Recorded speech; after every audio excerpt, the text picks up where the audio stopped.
strong match, very tough against a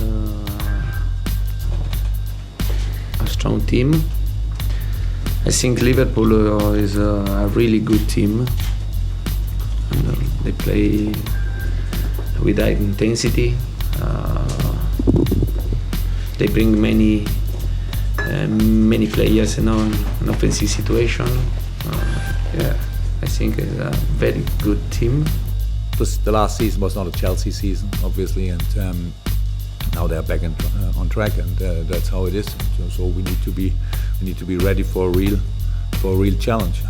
They defend well and attack quick and strong. So not the most easy job, I would say, in world football, but it's still, we feel quite confident that we can do there something, and that's what we're working on.